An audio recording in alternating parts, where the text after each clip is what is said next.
Hello friends, super magic રસોઈમાં મિત્રો હું આપનું સ્વાગત કરું છું. આજે હું ટ્રીક અને ટિપ્સ તમારી સાથે શેર કરું છું. તો ગમે તો લાઈક કરજો, શેર કરજો અને સબસ્ક્રાઈબ કરવાનું તો ભૂલતા જ નહીં. અને બાજુમાં રહેલ બેલ આઇકનને પણ પ્રેસ કરજો, જેથી કરીને લેટેસ્ટ વિડીયોની માહિતી ડેઈલી તમને મળતી રહે. અને મિત્રો બાજુમાં રહેલું હાઇપને પણ પ્રેસ કરજો, જેથી કરીને અમને અમુક પોઈન્ટ્સ મળતા રહે. તો પહેલી ટ્રીક એ છે કે આપણે આ ઊનનો દોરો કેટલો જાડો હોય જુઓ. હવે આ દોરો તમારે શેમાં ઉપયોગ કરવો હોય અને સોયમાં પરવવો હોય, સોય ગમે એવી મોટી હોય ને તોય ઊનનો દોરો જોવામાં ન આવે. આપણે આ સોયમાં પોરવીને તો જુઓ આવી રીતે કરીને તો ફેલાઈ જાય, જુઓ સીધો જ કા છૂટો પડી જાય. તમે આવી રીતે કરીને કરો ને તો પણ ગમે એવું નાખવું હોય ને તો એ સોયનો નાકામાં આ ઊનનો દોરો એટલો જાડો હોય છે ને, ટ્રાય કરી તોય નહીં આવે. આટલું મોટું નાખવું હોય ને તોય નહીં આવે, કેમ કે એના માટે સૂયો જ હોય છે. જો તમારે ક્યારેય એવી જરૂર પડી અને સોયમાં ઊનનો દોરો નાખવો હોય તો શું કરવાનું? તો એના માટે તમારે કોઈ પણ ટેપ લઈ લેવાની છે આવી રીતે, અને પછી એને તમારે જોઈ એટલી કટ કરી લેવાની છે. આટલી ટૂંકમાં દોરો જ આપણે લગાવવાનો છે. અને એમાં તમારે આ દોરાને લગાવી લેવાનો છે, આ રીતે સ્ટીક કરી દેવાનો છે. આવી રીતે સ્ટીક કરી અને પછી તમારે એને આ રીતે બેન્ડ કરી દેવાનો છે, આવી રીતે તીરછો એકદમ. ખ્યાલ આવ્યો તમને? અને હવે તમારે વધારાની આ જે સેલો ટેપ છે ને એને કટ કરી લેવાની છે.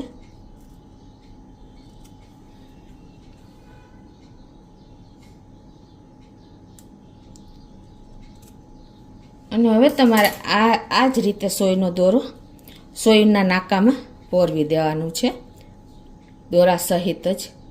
તો ઇઝીલી તમારે એક જ મિનિટમાં દોરો પોરવાઈ જશે. જુઓ આવી ગયો ને.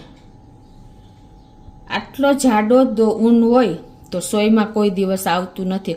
અને અમુક આપણે એવા જાડા દોરાની જરૂર પડે અને ઊનનો ઉપયોગ વધારે પડ્યું હોય ને કરવો હોય ને, કોઈ પણ જાડો દોરો હશે ને તોય તમારે ન આવે ને, તો તમે આ રીતે સેલો ટેપનો ઉપયોગ કરી અને એને આવી રીતે તીરછી કટ કરી અને તમે ઇઝીલી સોયમાં દોરો પોરવી શકો છો. હવે બીજી ટ્રીક શેર કરું છું. એમાં જો આપણે બાથરૂમનો અરીસો હોય છે તો એમાં સાબુના ડાઘ કે સેવિંગ ક્રીમના ડાઘ ઘણી વખત થઈ ગયા હોય છે, કે બહાર કોઈ પણ ડ્રેસિંગ ટેબલમાં આપણે જીદી ડાઘ થઈ ગયા હોય છે ને, તો એ તમે ગમે એમ કરો ને તો એ સાફ નથી થતા, એટલે કે આપણો જે અરીસો છે ને એ ક્લીન નથી થતો. તો એના માટે તમારે શું કરવાનું કે આ બટેટું લઈ લેવાનું અને એના પીસ કરી લેવાનું આ રીતે. પછી તમને આગળ બતાવું. તો આ રીતે જો ધબ્બા પડી ગયા હોય પાણીના છારના કે કાંઈ પણ તમારે, તો તમારે એને એકદમ નીટ એન્ડ ક્લીન આપણે અરીસો બાથરૂમનો કરવો હોય ને તો તમારે આ રીતે બટેટું એને ઘસી લેવાનું છે.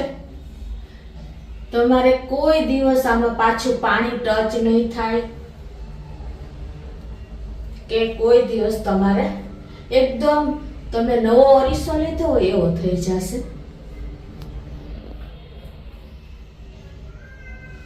આવી રીતે તમારે બટેટાના બે ભાગ કરી અને એક ભાગને તમારે આ રીતે ઘસી લેવાનું છે અને પછી કપડેથી લૂછી નાખવાનું છે.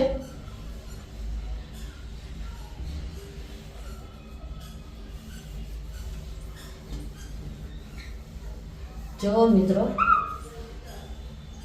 કેટલો નીટ એન્ડ ક્લીન અરીસો થઈ ગયો છે. તમે હવે આને પાણી લાગે ને તો પણ એને કાંઈ અસર ન થાય. આવી રીતે તમે પાણી છાંટશો ને તો પણ કોઈ તમારા અરીસાને ટચ નહીં કરે. તો જુઓ મિત્રો આપણો અરીસો એકદમ નીટ એન્ડ ક્લીન થઈ ગયો છે. તો હવે તમારી સાથે ત્રીજી ટ્રીક શેર કરું છું કે આપણે આવી ઉપયોગ થઈ ગયેલી બોટલ એવી સરસ હોય પણ આપણે ફેંકી દઈએ છીએ, પણ એનો રીયુઝ તમને બતાવું છું કે આ પણ આપણને પાછી કામમાં જ આવે છે. તો આવી રીતે તમારે આવી બોટલ હોય ને એને તમારે આપણે ક્યાંય ટૂરમાં જઈએ છીએ ત્યારે જો આપણે બધું આપણે ટૂથબ્રશ કે આપણું બ્રશ કે કાંઈ પણ નાની એવી વસ્તુ હોય છે એ બધું નાનો દાંતિયો કે એ બધાને તમારે સાચવવું હોય તો આપણે આવી રીતે છૂટું રાખીએ છીએ તો ગંદુ થાય છે, મેલું થાય છે અને જગ્યા રોકે છે, પર્સમાં પણ આડું આડું આવે છે. તો તમારે શું કરવાનું, આવી રીયુઝ બોટલ હોય ને, આવી વેસ્ટ બોટલ હોય ને, એને તમારે આ રીતે કટ કરી લેવાની છે. તો આ રીતે આપણે એને કટ કરી લેવાની છે કાતરેથી. તો ઇઝીલી તમારે જો આ કાતરથી આપણે પ્લાસ્ટિકની બોટલ હોય ને એટલે કટ થઈ જાય છે.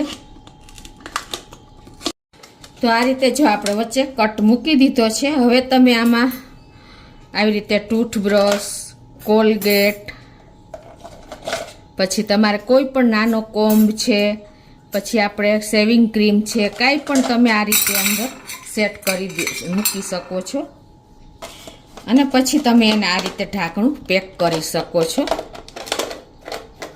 તો ઇઝીલી તમે જો આવી રીતે ટૂરમાં લઈ જશો ને તો તમારું ટૂથબ્રશ ને ઇઝીલી તમારા હાથમાં પણ આવી જશે અને સેફ રહેશે. તો મિત્રો હવે તમારી સાથે ચોથી ટ્રીક શેર કરું છું કે ઘણી વખત આપણે આવી રીતે કાંઈ પણ સ્ટીક કરવા માટે એટલે કે એકદમ જોરદાર ચોંટાડવા માટે ફેવિક્વિકનો વધારે ઉપયોગ કરતા હોય છે, કેમ કે એનાથી એકદમ સરસ વસ્તુ સ્ટીક થઈ જાય છે. કાંઈ પણ વસ્તુ તૂટી ગઈ હોય કે તો એ આપણે સ્ટીક કરતાં કરતાં ઘણી વખત આપણે હાથમાં લાગી જાય છે. તો આ રીતે જો ઘણી વખત શું થાય છે, આ રીતે આપણે કાંઈ પણ વસ્તુ લગાવતા હોઈએ છીએ ને તો આ રીતે હાથમાં લાગી જાય છે. તો આવી રીતે ઘણી વખત આપણી ઉપર જો આમાં હાથમાં અડી જાય છે આવી રીતે આમ, પછી આવી રીતે તમારે જો હાથમાં ફેવિક્વિક લગાવી છે, હવે આ તમે ગમે એમ કરો ને તો ખુલતી નથી આપણા હાથમાંથી આવી રીતે. તો એના માટે તમારે શું કરવાનું, જો આ એ ગમે એમ કરું ને તો આમ ખેંચું ને તો ખુલે નહીં, એકદમ સ્ટ્રોંગ હોય છે ફેવિક્વિક. તો એના માટે તમારે જો આવી રીતે મીઠું નાખવાનું એની ઉપર આવી રીતે આમ, અને આવી રીતે તમારે આમ રગદોળે રાખવાનું થોડી થોડી વારે, થોડોક ટાઈમ લઈ લે છે. અને તમારે આવી રીતે આમાં મીઠું નાખીને અને 2 થી 4 મિનિટ લાગે છે. ઘણી વખત જલ્દી થઈ જાય છે, ઘણી વખત બહુ ટાઈમ લાગે છે. આવી રીતે તમારે ઘણો ટાઈમ આવી રીતે કરવું પડે છે, કેમ કે ફેવિક્વિક એટલી સ્ટ્રોંગ હોય છે ને કે આપણી સ્કિનને ઉખેડી લે છે, એટલી સ્ટ્રોંગ હોય છે. પણ આ આઈડિયા તમે અજમાવી જોજો, થોડોક ટાઈમ માગી લેશે પણ તમારે એકદમ સરસ આંગળા છૂટા થઈ જશે. જો અત્યારે થોડીક વાર આપણે આ રીતે 2 થી 3 મિનિટ કર્યું છે. જો હવે આવી રીતે આ કર્યા પછી જો છૂટી પડી ગઈ ને, જો મિત્રો આ ફેવિક્વિક લાગી ગઈ છે એકદમ. તમારે 2-4 મિનિટ લાગે છે પણ મીઠું તમે રગદોળે રાખશો ને તો તમારી આંગળી છૂટી થઈ જશે. તો મિત્રો આજે મેં તમારી સાથે જે ટ્રીક શેર કરીને બધી જ ઉપયોગી છે.